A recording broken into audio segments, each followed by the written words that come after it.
स्वागत है आपका हमारे YouTube चैनल कॉमिक फ़ैन पर। चलिए दोस्तों शुरू करते हैं डोगा की एक इंटरेस्टिंग कॉमिक्स। हर मोड़ पर खड़ा है डोगा। संजय गुप्ता पेश करते हैं हर मोड़ पर खड़ा है डोगा। वो आ रही है रॉकी। उस्ताद, सड़क सुनसान है, बदला लेने का यही मौका है। पर वो चीता बालकनी से उसे देख रहा है, कहीं वो कोई गड़बड़ ना करे। बेवकूफ़, वो व्हील चेयर पर बैठा है और व्हील चेयर पर बैठने वाले कोई गड़बड़ कर ही नहीं सकते। आओ। हेलो बुके गर्ल, कैसी हो? रोकी, ये क्या बदतमीजी है? ये बदतमीजी नहीं है। बदतमीजी तो वो थी जो तुम्हारे हाथ ने मेरे गाल पर चाटा मार कर की। इन सभी घटनाओं के बारे में जानने के लिए पढ़े इस कॉमिक का प्रथम भाग, रेस। बदतमीजी तो वो थी जो मेरे नाम का बुके मुझे ना पहुंचाकर चीता को पहुंचाकर तुमने की थी। आज सारी बदतमीजियों का बदला एक साथ लेने का वक्त आ गया है। छोड़ो, मैं कहती हूँ छोड़ो मेरी कलाई। अब ये कलाई उस मोड़ के बाद वाली और ज़्यादा सुनसान गली में छोड़ूंगा, जहाँ पर तुझे मैं कम से कम दो झन्नाटेदार तमाचे रसीद करूँगा। और वो देख, जिसे तू व्हील चेयर पर झूले खिला रही थी, देख कुर्सी से उठ नहीं सकता। हा हा हा। तुझे बचाने आने के लिए जल बिना मछली की तरह तड़प रहा है। ओह, व्हील चेयर के पहियों को हाथों से धकेलता हुआ शायद वो सीढ़ियों की तरफ जा रहा है। हा हा हा।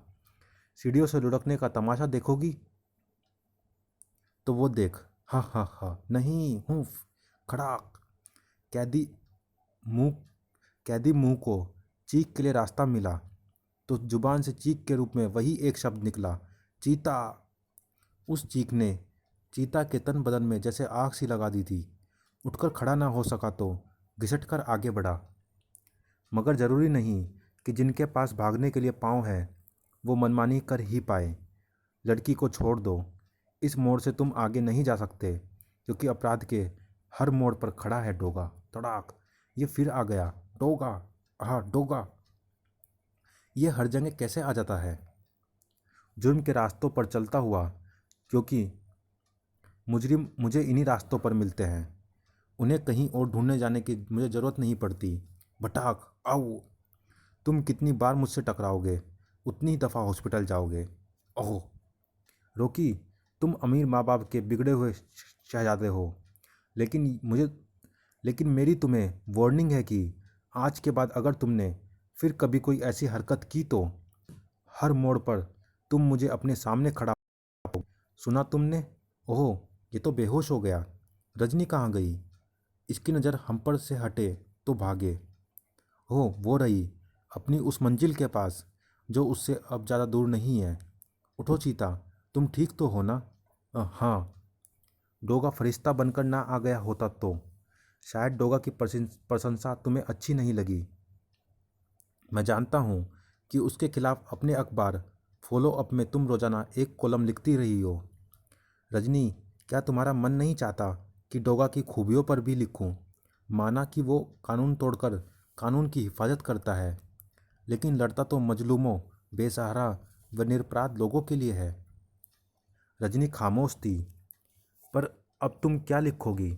तुम्हें तो शायद ये भी याद नहीं होगा कि तुम्हारा कोई अखबार है जिसे तुमने अपने स्वर्गीय पापा के साथ कंधे से कंधा मिलाकर निकाला था। वो काम जो डोगा कानून तोड़कर अपनी बंदूक चलाकर करता है, तुमने अखबार के जरिए अपनी कलम चलाकर पूरा करने का बीड़ा उठाया था। तुम्हें तो अब ये भी याद नहीं होगा कि अपने अखबार का आखिरी इशू कब निकाला था। मैंने तुम्हें पहले भी कहा था रजनी, फिर कह रहा हूँ कि जिंदगी उदासी में डूब जाने का नाम नहीं, उसे जीना सीखो। किसी और के लिए ना सही, अपने लिए ही सही। ओह, चली गई। काश मैं तुम्हें पहले की तरह ही मुस्कुराता हुआ खुश देख पाता। चीता के दिल को जो बात कचोट रही थी। रॉकी और उसके साथी भी आ चुके थे वापस हॉस्पिटल। अच्छे भले अस्पताल से निकले थे, वापस वहीं पहुंच गए। डोगा ने भी अचानक हमला कर दिया, वरना इस बेड पर मैं नहीं वो पड़ा होता। उस्ताद, तुम्हारे साथ हमारे भी बेड यहाँ बुक हो गए। आह, बड़ा कसा हुआ वार था। डोगा का घूसा खाकर मेरा जबड़ा अभी तक सीधा नहीं हुआ। वैसा ही कसा हुआ वार डोगा अब भी करने जा रहा था, लेकिन सूरज के रूप में। वो आ गई मोनिका, ड्रामा शुरू। जिंग जिंग। हैं? वही थी। आओ रजनी, मोनिका को इस वक्त तुम्हारी बहुत ज़रूरत थी। मैं समझी नहीं। वो देखो, जब से हॉस्पिटल से आई है यूं ही फूट फूट कर रोई जा रही है। अब तो ग्लिसरीन भी ख़त्म हो गई है। पर क्या हुआ है? हुआ क्या है? कुछ नहीं, पर जब से पता चला है फूट फूट कर रोई जा रही है। क्या? क्या पता चला है? यही कि जब भी उस कमरे में जाती है रोती हुई आकर इस बिस्तर पर गिर जाती है। क्या है उस कमरे में? और चीता कहाँ है? वही तो है, वही तो है उस कमरे में। बेचारी मोनिका ये सदमा बर्दाश्त नहीं कर पाएगी। मत रो मोनिका, किस्मत पर किसी का बस नहीं चलता। आखिर तुम मुझे बताते क्यों नहीं? क्या हुआ है? बता तो दूंगा, पर चीता से मत कहना। पर क्या? क्या ना कहूँ? रजनी, मेरा होने वाला साला चीता अब कभी अपने पाँव पर चल नहीं पाएगा। नहीं, ये नहीं हो सकता। ऐसा क्या हो गया? ऐसा कहने वाला डॉक्टर डॉक्टर नहीं है। कुछ भी तो ऐसा नहीं हुआ। चीता, चीता, देखो, तुम्हें कुछ नहीं हुआ। मामूली चोटों से टांगें बेजान नहीं हो जाती, और अगर हो जाती है तो किस काम का आधुनिक विज्ञान। तुम चलोगे चीता, तुम इन्हीं टांगों पर चलोगे, बल्कि भागोगे, और चीतों से भी तेज भागोगे। रजनी, क्या हो गया है तुम्हें? कैसी बातें कर रही हो? ये सब मेरे कारण हुआ। मुझे बचाने के लिए दौड़े थे ना तुम। पर पर मुझे तुम्हारी किस्मत का ये फैसला मंजूर नहीं। मैं तुम्हें अभी तुम्हारी टांगों पर खड़ा हुआ देखना चाहती हूँ। हाँ चीता, हिम्मत न हारना, खड़े होने की कोशिश करो। मैं तुम्हारे साथ हूँ, मेरा सहारा है तुम्हें। क्या कोई डरावना सपना देखकर आ रही हो रजनी? तुम तुम खड़े हो सकते हो, चाहे मेरे हाथों का सहारा पाकर ही सही। तुम्हारी टांगें निर्बल नहीं हुई। क्या बकती हो? मैं तो तुम्हारे सहारे के बिना भी खड़ा हो सकता हूँ। ये देखो। त, त, तुम तो फिर पता नहीं तुम्हें क्या हो गया है। डॉक्टर ने मुझे सिर्फ 2 दिन तक और इस चेयर पर बैठने की राय दी है, पर तुम न जाने क्या क्या बक के चली जा रही हो। तो तुम ठीक तो हो तो? फिर सूरज ने, ओहो समझी, क्या कहा सूरज ने? कहाँ जा रही हो रजनी? रुको। मगर रजनी ना रुकी। बिफरी हुई शेरनी की तरह वह वापस पहुंची तो, सूरज, सूरज, अरे बाप रे, भाग बेटा सूरज। सूरज वहाँ ना रुका रहा। सूरज वहाँ ना रुका रहा। रजनी मोनिका पर बरस पड़ी। मोनिका, ये सब क्या मजाक था? ये मजाक सूरज ने किया था रजनी। पर क्यों? वो देखना देखना चाहता था कि उसकी बात की तुम पर क्या प्रतिक्रिया होती है। पर क्यों? क्यों? उसका मानना है कि तुम और भैया एक दूसरे को चाहते हो, लेकिन दोनों ही एक दूसरे होने से डरते हो। ये झूठ है। नहीं रजनी, ये सच है। ये सच है कि तुम दोनों प्यार के जिस रास्ते पर हो उसकी मंजिल तुम दोनों की शादी है। नहीं, तुम इस हकीकत से इनकार नहीं कर सकती रजनी कि ज़िंदगी के हर मोड़ पर हर इंसान को एक साथी की ज़रूरत होती है। तुम्हारे साथी भैया हैं और तुम उनकी मंजिल। नहीं नहीं, जिस्म से नाखून कैसे कह दे कि वो उससे अलग है? आंखों से ज्योति कैसे कह दे कि वो उसके लिए नहीं बनी? रूह से सांसें कैसे कह दे कि वो एक दूसरे से जुदा हैं? बोलो रजनी, बोलो, जवाब दो। इन प्रश्नों का कोई जवाब नहीं। तो फिर मुझे बताओ कि वो कौन सा जज्बा है जो चीता के घायल हो जाने पर तुम्हें कई रातों तक उसके बेड के सिरहाने पड़े रहने की इजाज़त देता है? वो भावना क्या है जो व्हील चेयर पर चीता को घुमाते वक्त तुम्हारे दिल में थी? वो तड़प क्या है जो चीता के बारे में सूरज के मुंह से सुनते ही तुम्हारे चेहरे पर कटे पंछी की तरह फड़फड़ा उठी? मैं बताती हूँ वो सब क्या है। वो सब प्यार है। हाँ रजनी, वो सब प्यार है। कभी कभी दो इंसान अनजाने में ही एक दूसरे की ज़रूरत बन चुके होते हैं। उन्हें यह आभास ही नहीं होता कि अब वो एक दूसरे के बिना नहीं जी सकते। ऐसे इंसानों में फ़र्क ये होता है कि वो एक दूसरे की इस ज़रूरत को समझ नहीं पाते, या फिर जानबूझकर भी अपने उस साथी को खो देने के डर से अनजान बने रहते हैं। तुम दोनों के मामले में भी ऐसा ही है। तुम दोनों एक दूसरे को चाहते हो, एक दूसरे की ज़रूरत को समझते हो, एक दूसरे के सुख में खुश होते हो, दुख में तड़प उठते हो। अरे इसी का नाम तो प्यार है, यही प्यार है। अगर तुम इसे नहीं मानते, नहीं समझते, तो तुम अपने आप को धोखा दे रहे हो। नहीं नहीं नहीं, ये प्यार नहीं है। हाँ मोनिका, ये प्यार नहीं है, क्योंकि मुझे इस शब्द से नफरत हो चुकी है। तुमने ठीक कहा कि जीने के लिए किसी साथी की ज़रूरत होती है, उसके प्यार के सहारे की ज़रूरत होती है। किसी ज़िंदगी की नींव प्यार ही होती है, लेकिन मेरी ज़िंदगी की नींव बदनसीबी की ईंटों से चीनी गई है। इस पर प्यार की इमारत कैसे टिकी रह सकती है? प्यार का एहसास मेरे खौफनाक अतीत के बोझ के तले दबकर मर गया है। वो प्यार ही था जो मैंने अपने पापा से किया, मम्मी से किया, अपनी फूल सी नाजुक छोटी बहन शिल्पा से किया। लेकिन प्यार का क्या अंजाम हासिल हुआ मुझे?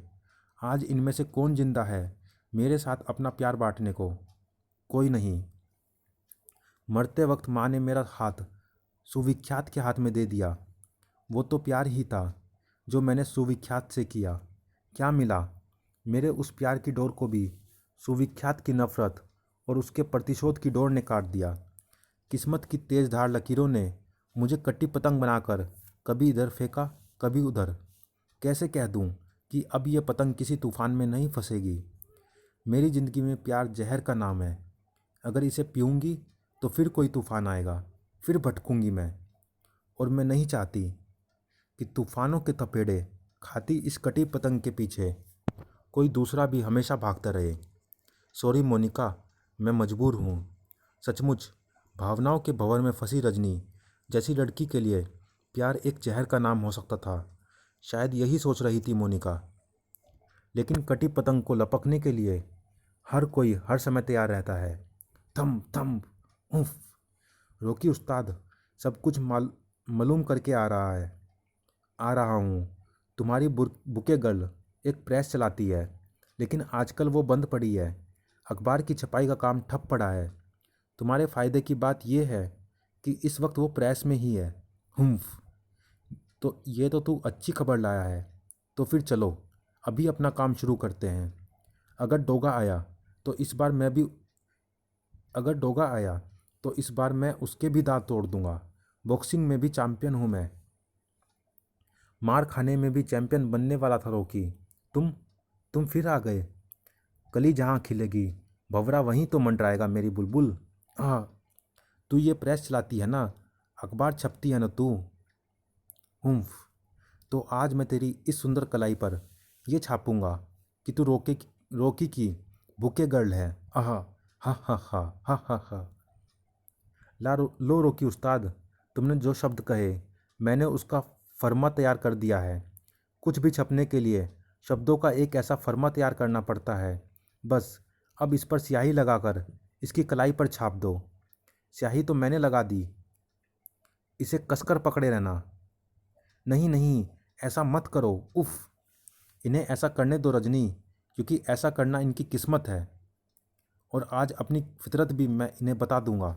ओहो चीता तू, आज चीता इसे इसकी सारी गुस्ताखियाँ भुला देगा। उस दिन व्हील चेयर पर बहुत फड़फड़ा रहा था, आज रोकी तुझे परमानेंट व्हील चेयर पर बैठा देगा। चीता, ओह, धम धड़, मारो, सिर से पांव तक सब कुछ तोड़ दो। और तू किसे फ़ोन कर रही है? पुलिस को? पुलिस गई तेल लेने। वो देख, तेरा चीता तो भीगी बिल्ली बन गया। अब तेरी कलाई पर जो छापना था वो छाप कर तुझे भी खिसियानी बिल्ली बना दूंगा। चीता बिल्ली नहीं बन सकता रॉकी, बल्कि चीता और भी खतरनाक होता है। आह, तू भले ही खतरनाक हो जा, पर उसके हाथ पर तो अब मैं ये छाप कर ही रहूँगा। ठीक तभी, रुक जा पिल्ले, ये लात और आवाज़ तो डोगा की है। मैंने तुझे कहा था ना पिल्ले कि अब अगर दोबारा तूने कोई ऐसी वैसी हरकत की तो डोगा तुझे हर मोड़ पर खड़ा मिलेगा।